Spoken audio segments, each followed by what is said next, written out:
Hello and welcome to Wedding Secrets with me, Claire.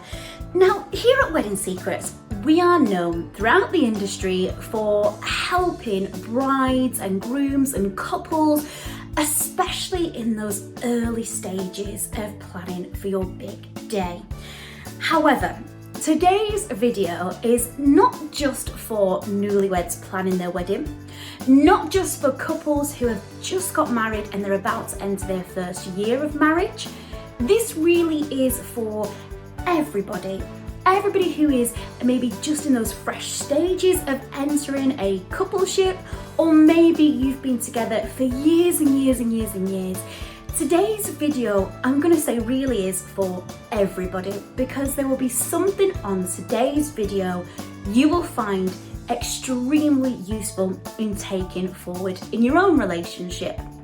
Now, here at Wedding Secrets, we have been creating videos for our brides, our grooms, our couples all over the world, and we want to share that knowledge with you. We want to really hold your hand through the whole experience and to give you a chance to really feel like you have a friend, an expert there, and that is absolutely where we come in. Now, before we get started, I want to tell you what the actual topic of today's video is, because as I did say, today's video is for everybody. Now, today's video title is called The Top 7 Problems Newlyweds Find in Their First Year of Marriage.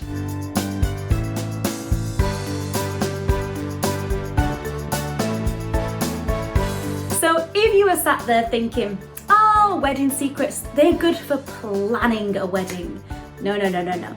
We really like to help our couples after that big day. Now, some of the problems we're going to identify in today's video, like I said earlier, is not just for your first year of marriage. You can use it in so many different ways. As we work through the top 7, I'm going to talk to you a little bit about my personal experiences, because some of the problems, some of the issues which we do face, I'm not married and I face these problems. So sometimes it's really nice to hear that other people find the same problems. And there might be one or two on the list that make you laugh as well. So let's get started. Now, once we get married, we have the most epic proposal, we have the excitement of planning a wedding, we have the big day, which is spectacular. It's family, it's friends, and if you're watching this video and you recently have got married, you know that feeling. You're on a high. And then many of us talk about, after we've got married, the lull, the downside of after getting married, and then the problems which we can face. And not many people want to talk about problems that newlyweds have, but absolutely there are big issues and we want to address them. And what we're going to do today is we're going to address them, and if you feel like you can relate to any of these 7 problems, we're going to give you some expert advice to really help you think about the problem, work through the problem, and we're going to give you the best solution for the problem. Now, as I'm working through, if you do want to give us a little message, absolutely you can. If you want to get in contact with us, you can do this via our YouTube video, via our website. There is lots of different ways to contact us, and we want to be there for you and help you the best that we can. Let's get started. Problem number 1. Most couples, after their big day, they're stepping into their first year of marriage. One of the biggest issues that they come across is financial. We're talking money. It's not a pleasant thing to talk about. However, the majority of couples, whether they're newlyweds, whether they're not married, whether they've been married for 50 years, one of the biggest issues when it comes to arguments, when it comes to disagreements, is financial pressures. It is something that is there, and it is something that needs to be addressed. Now, let's just say, before you were married, financially, you were both very independent. You were not entwined financially. Now, maybe all of a sudden, you're married and that saying comes in, What's yours is mine. So all of a sudden, you are having to take two different incomes and entwine them together. This is a big, big, big deal. This is a big change for your day-to-day. This is huge. I mean, I know personally, me and my partner, we both own separate money, yet we have a joint account. And this works for us really well. All of our money goes into the joint account. Anything that we need goes out that way. So that might be one way you want to work it. But lots of arguments come at this point because some people earn more than their partner, vice versa. Where do you draw the line? How do you manage? How do you solve this solution? The key thing is you need to open up that conversation. You need to sit down with a pen and paper and work through it. Be honest, be open, don't let tensions build. You have to realize you have brought yourselves together as a loving married couple. And if it's the finance side of things that are going to really put that pressure on your relationship, don't let it. You have to methodically work through it. You have to come with an agreement. Now, some couples, I know, they put everything into one pot and everything is shared. And that's great. Some couples remain completely separate. That's also fine. I have a really good set of friends and they're partners. And the way that they work their money is one of them pays for all of the bills, the other pays for the spending. And that might work for you. For me personally, I like to have my own money. I don't like to ask if I can have the debit card to go and buy something. So really work out day to day. Then I want you to talk about long term. This is something you should have spoken about before the wedding. But if not, don't worry. What are your long-term financial goals? What are your short-term financial goals? And once you've worked that out, you should both have a clear picture in mind. Now, I'm going to give you an example. My sister recently got married. Now, she has always wanted to go to university, and that's a big expense for us here in the UK. So before they got married, both her and her partner discussed financially her long-term goal.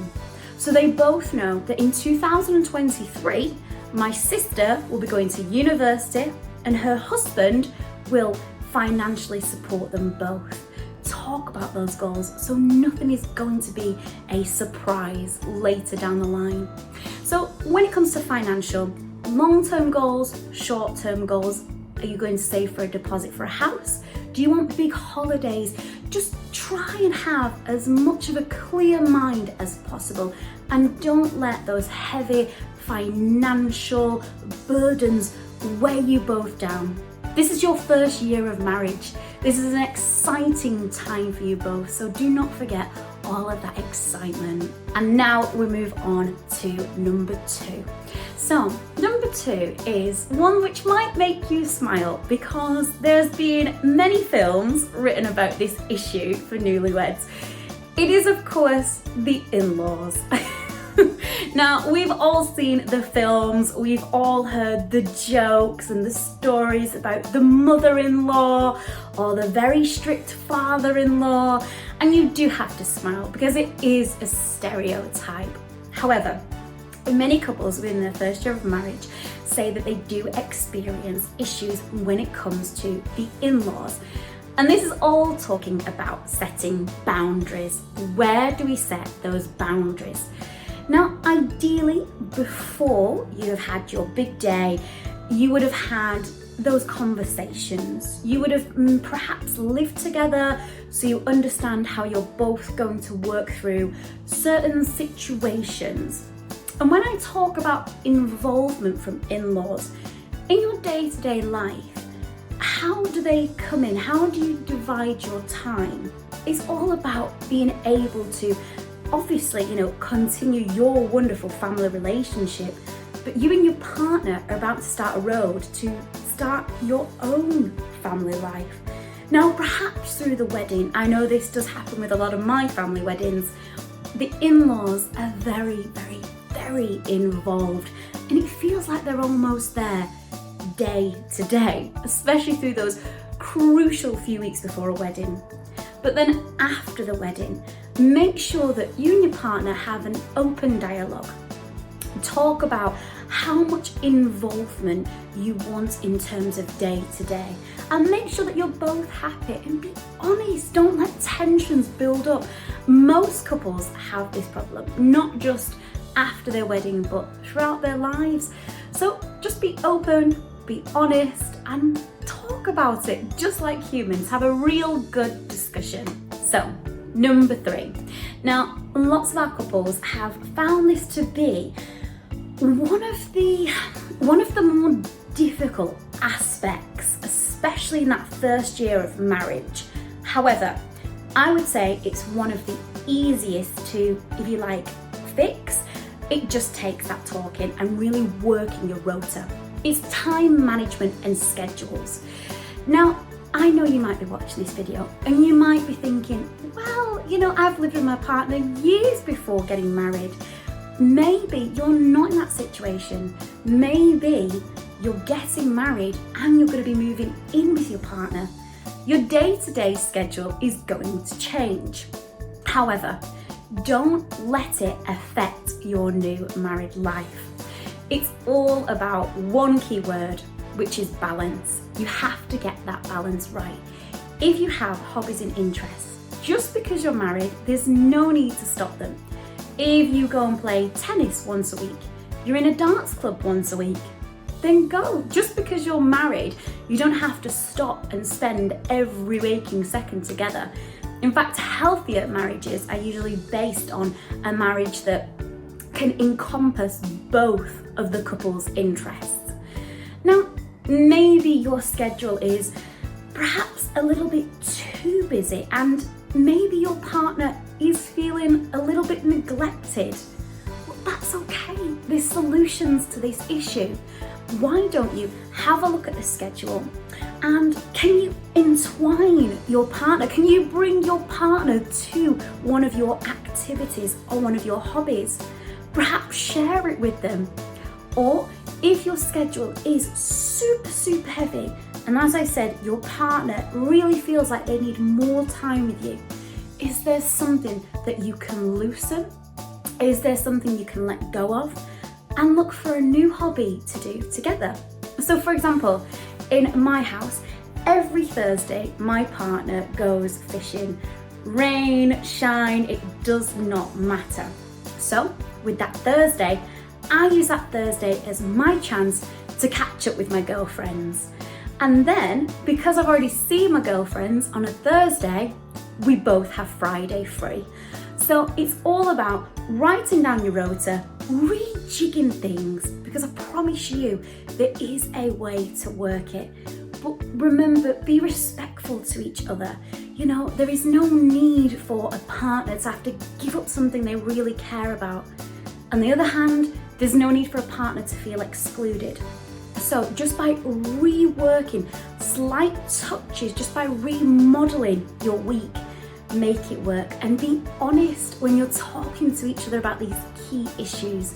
Just be completely honest. Now, can you believe it? We are already up to number 4 of the most common problems in your first year of marriage. Now, my next point, we are at, of course, our number 4. Whether you've been married 50 years, whether you've been married 10 days, whether you are just dating, this is one of our most common issues which we find, and I definitely think it's going to make you smile.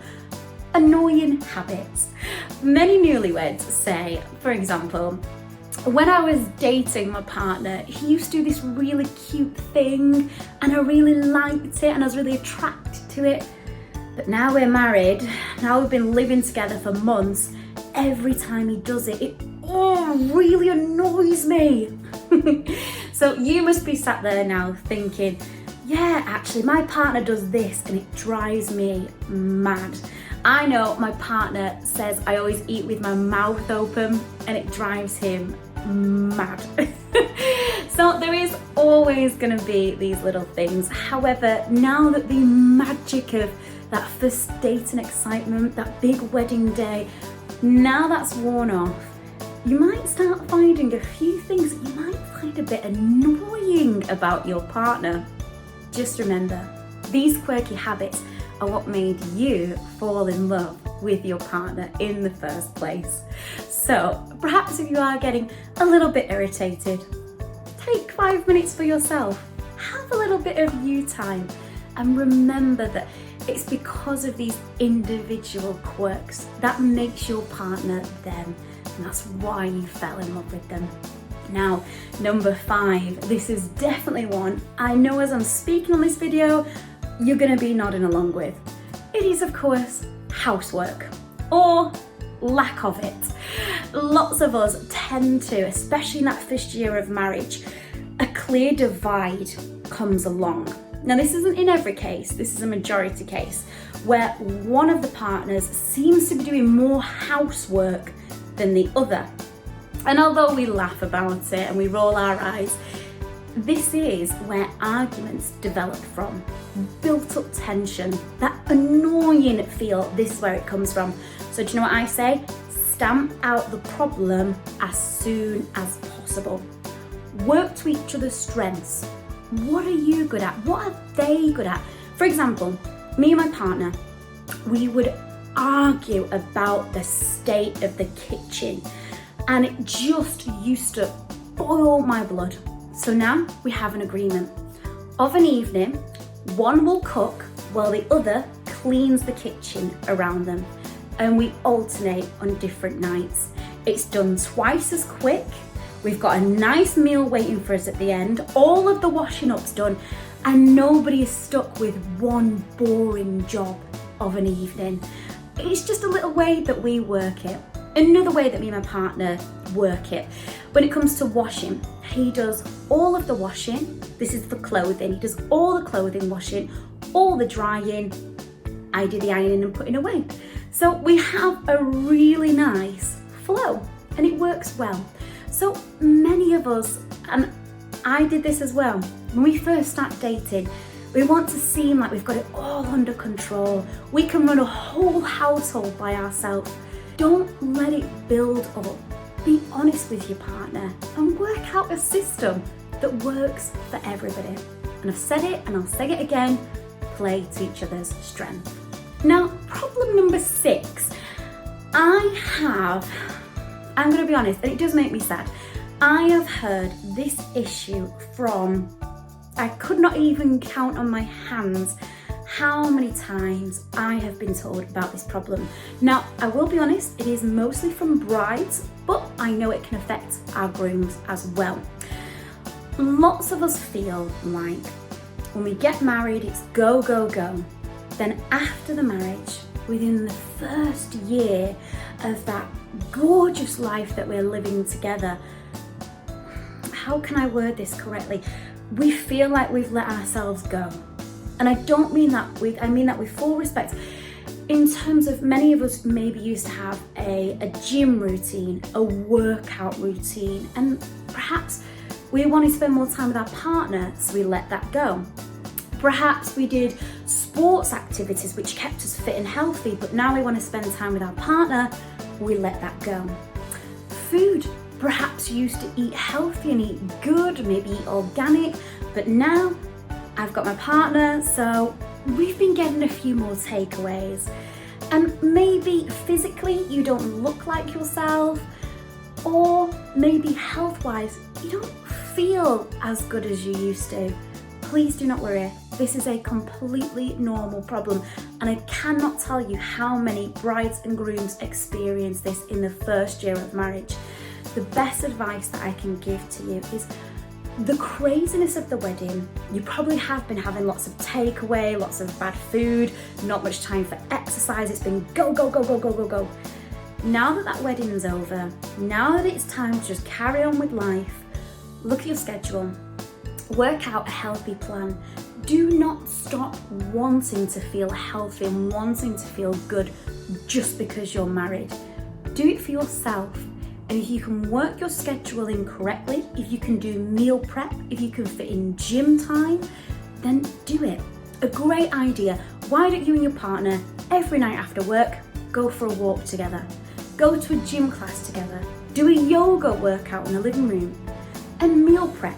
If you're doing a big dinner, meal prep for the week to stop us having those nasty habits. The key point is, just because you're married, do not feel like you cannot carry on enjoying those ways of life. And if they have slipped, don't be too harsh on yourself. It's okay and it's completely normal. Now, issue number 7. This is a big problem, and it's a problem which don't just think you're going to face in the first year of marriage. It can reoccur throughout life when it comes to sex and intimacy. Sex is a huge part of a relationship, and perhaps it's something which you have no problems with and everything's absolutely tickety-boo, which is fine. But maybe you're starting to feel like you're getting incredibly comfortable with your partner. You're very relaxed, you're very happy, you're tired after work. What I am going to say on this particular issue is find time for intimacy, because intimacy, we're not just talking about sex. It's about spending time with that person. It's about having that moment of just you two. And just because you're married, don't feel like, oh, it's not important, because it absolutely is important. A healthy relationship absolutely needs intimacy throughout it. So just bear that in mind, and I'm going to say it again, make time in your schedule for intimacy and be adventurous, be fun with it. Just because you're married, that doesn't mean you can't have fun, you can't have a good time. It's all there for you. So I hope that some of these issues that we've raised today, I hope they help you feel perhaps a little bit more at ease. I know we've given you some solutions, but one of the biggest things that I find really helps me is just to know that other people out there feel the same. Just to know I'm not alone, and you are absolutely not alone. Congratulations on your big day. Congratulations on getting married, because it is no easy thing. It is months and years of planning, and you've done it. You've absolutely done it.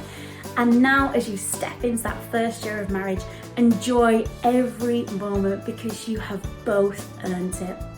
Now, I do hope you have enjoyed today's video. We have many more videos.